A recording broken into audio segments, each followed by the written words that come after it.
capacita a igreja a ganhar almas e ser mais do que? Vencedora.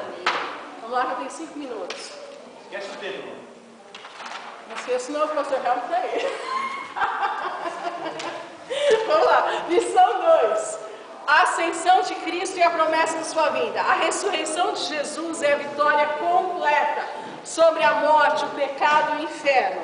Jesus é o nosso melhor advogado. Ele está assentado à destra de Deus e intercede por nós. Amém. Jesus subiu ao céu, mas deixou uma promessa linda e maravilhosa, que Ele vai voltar para arrebatar a sua igreja, não haverá mais dor, nem tristeza, nem nada. Jesus, irmãos, está voltando. É só olhar, os sinais estão se cumprindo. Peste, fome, terremoto, está tudo acontecendo. Jesus está à porta. Então nós temos que ficar atentos. Lição número 3. O derramamento do Espírito Santo no dia de Pentecoste. Cumpriu-se as profecias de quem? De Joel, João Batista e Jesus. Lembra que no Velho Testamento Deus colocava... Irmãos, um minutinho só, por favor. Irmãos, por favor, só um minutinho, porque eu tenho 5 minutos para falar 13 pontos. Então eu vou ter que correr e prestar o máximo de atenção. Se eu perder 1 minuto, eu perco a atenção. Então vamos lá. No dia de Pentecostes, cumpriram-se as profecias de Joel, João Batista e Jesus. O batismo com o Espírito Santo é uma promessa que diz respeito a todos os que creem e aceitam Jesus como seu único e suficiente Salvador. No Antigo Testamento, vocês lembram que eu expliquei? O Espírito Santo era dado para algumas pessoas, alguns reis, as pessoas eram ungidas, sacerdotes, alguns profetas. Mas quando Jesus sobe ao céu, ele fala que vai mandar o Espírito Santo, e hoje o Espírito Santo pode viver dentro de nós, de todos aqueles que aceitam, querem ter uma vida de acordo com a Bíblia. Amém? Amém. Isso é maravilhoso e é um privilégio. Vamos lá para a lição número 4. O poder irresistível da comunhão na igreja. Lembra essa aula dada pelo irmão Maílson? Um reino, de que Jesus fala? Que um reino dividido, ele não prevalece. Então, olha o poder da comunhão. Quando nós estamos em comunhão, nós vencemos. Tá? Quantas vezes foi falado, olha, onde estiverem 2 ou 3 reunidos em meu nome, eu aí estarei. Então, fala de comunhão. Quando nós oramos, aquilo que 2 ligados na terra, ou seja, aquilo que a gente concorda na terra, será ligado no céu. Tá? E Deus ordena as bênçãos na união dos irmãos. Salmo 123, né? Que o Senhor ordena a sua bênção na comunhão. Então, é essencial ter a comunhão. Isso é só um resumo, claro, bem resumido. 10 horas, pode terminar, pastor Helmut? Sinais e maravilhas na igreja. Para Deus não há o quê? Impossível. Tá? Quando nós vivemos realmente a palavra de Deus, os sinais e milagres acontecem e seguem aqueles que creem. Tá? Então vai acontecer milagres quando nós realmente vivemos a palavra de Deus. Lição número 6.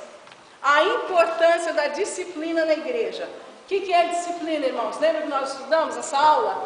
É educar, ensinar e corrigir. Só entraremos no céu se nos submetermos a viver de acordo com a palavra de Deus. Não existe outra maneira, tá? Para entrar no céu.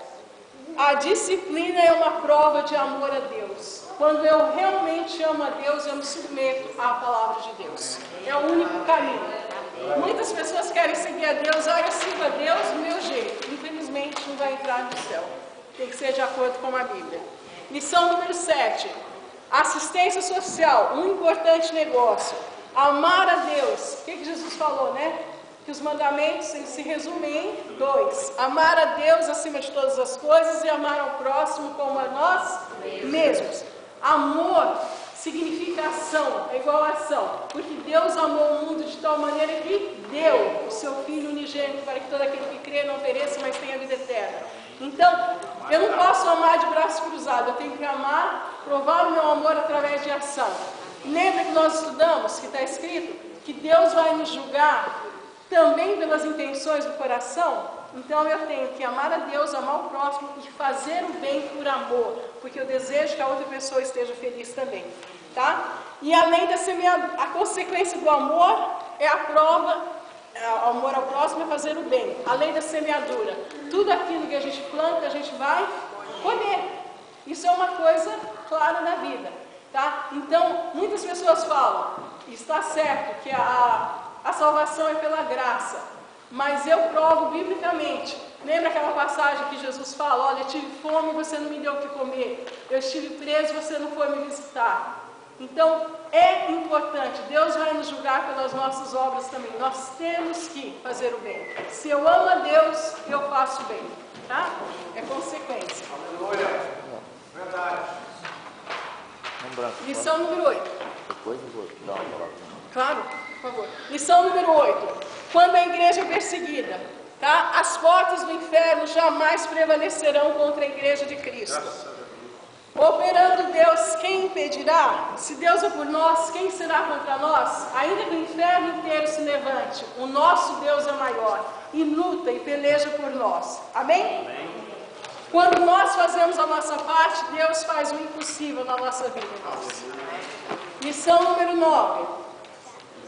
A conversão de Paulo. Como já foi explicado aqui hoje, que eu dei no começo da escola bíblica. Deus chama e capacita a quem Ele quer, transformando o mais terrível dos homens em um verdadeiro instrumento nas suas mãos para pregar o Evangelho até os confins da terra. É Deus quem transforma, desde que a pessoa queira e dê lugar, que se coloque à disposição dele. Lição número 10. O Evangelho propaga-se entre os gentios. Deus não faz acepção de pessoas, raças ou nações.